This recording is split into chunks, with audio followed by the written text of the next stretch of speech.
Drew here, Frisco Tennis Shop. Just wanted to make a brief video discussing how to tell if your racket has been properly restrung. Say you just went and dropped it off at the club or the tennis store and you had your racket restrung, they give it back to you. And you just want to know if the racket has been properly done. Has it been strung correctly? Is it going to play as best as it could based on the guidelines you gave the stringer? So just wanted to go over a few things that you can look for when you get the racket back, just to make sure it's been strung properly and correctly. We'll talk about that coming up.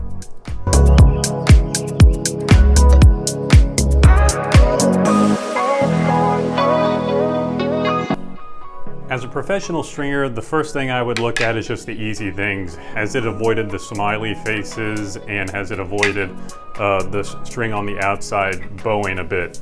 So when you string a tennis racket, it'll naturally want to have smiley face. You're supposed to string one ahead, that way you can kind of prevent that as much as possible, but it will naturally want to have a little bit of a loop as you're going on. So that's why it's a good idea, if you're a professional stringer, as you're stringing, to keep it as straight as possible.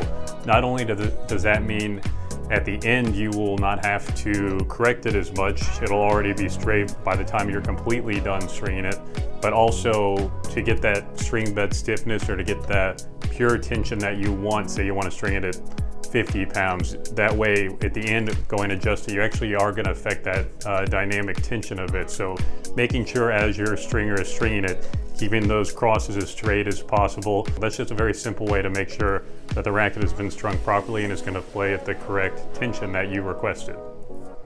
Another thing I would look at, and to me this is actually a pretty big deal if you're a professional stringer, is the tie-off knots or the starting knots. So most times if the mains end at the end of the racket or at the bottom of the racket, you'll want to do two pieces of stringing. It's not always true. There's a stringing method called around the world where you can just do two knots at the end, but if you have a string, particularly a poly string, that can be a little bit tougher to weave, usually easier to do two pieces, which means 4 knots.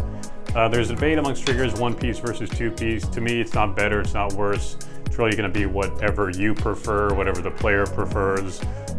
Usually if it ends at the top, I do like the 1 piece because it just looks a little bit cleaner, less knots. But that being said, really, whether it's 2 piece stringing with 4 knots or 1 piece stringing with 2 knots, really it's just a personal preference. So that being said, when I get a racket that's been strung, or when I string one, the tie-off knots, I would recommend using a Parnell knot or a Wilson Pro knot. Those are usually on the Pro Tour the most common tie-off knots. One, because they don't slip, so you can usually cut the tail of the knot pretty close to the frame. And also I think it's going to look really good because the knot, the tail of the knot is going to be real flush against the frame. And then if someone uses a starting knot, that the tail of the starting knot is parallel to the anchor string it uses. If I get good clean knots back when I get a racket, I know it's been properly strung, the knots are out of the way, and it's ready to play. Another thing you can look for when you get a racket back restrung, but say someone wants to string with natural gut and polyester string. Ideally, especially if your gut is your main, you don't want to tie off the poly on that gut. Again, sometimes I have to, or your stringer may have to tie off the poly on the gut. Ideally though, if there's a way to use a cross grommet to tie off the poly, so you have gut on gut, poly on poly, that's going to help preventing a little bit of an early break. Because sometimes, say I do a natural gut main with the poly cross and I have to tie off the poly on the gut. Well, the gut's a delicate string, so using it as an anchor sometimes can cause an early break. But ideally, if you can, gut on gut, poly on poly. Sometimes tying off gut on poly is fine because your poly is going to be more durable, so it'll prevent an early break. And finally, a question I get a lot is, if say I want this racket strung at 55 pounds, can I just measure it to make sure it's 55? And the answer is no, not really. What they do on Pro Tour is what I do, and what a lot of professional stringers will do. This will give you a dynamic tension reading. So if I just press that, it gives me a dynamic tension of this racket that's been strung. So once I get a dynamic tension reading, it's usually like in the 30s or something like that, then you can pair with your reference tension and make sure it is according. So if I string it at 50, it's pretty difficult to make sure. I can just take the racket from the stringer and make sure it's 50. Other than that, you can just let them know to, if they have one of these, to see what the dynamic tension is, or you can get it yourself.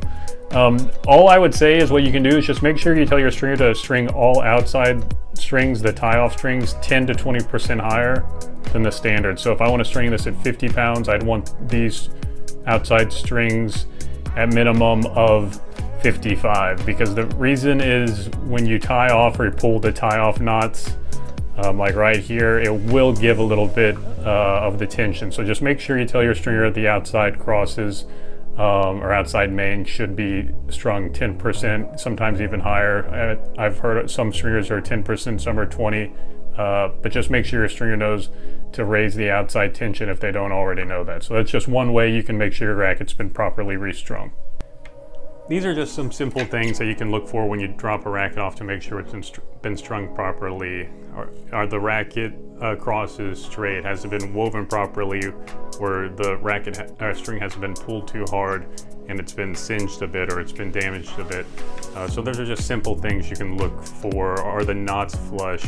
Has it tied off properly? So every stringer is a little bit different, every machine's a little bit different, but these are just some simple ways you can look at your racket and make sure it's been strung properly when you drop it off at the store, at the club, to make sure you're getting that racket strung properly.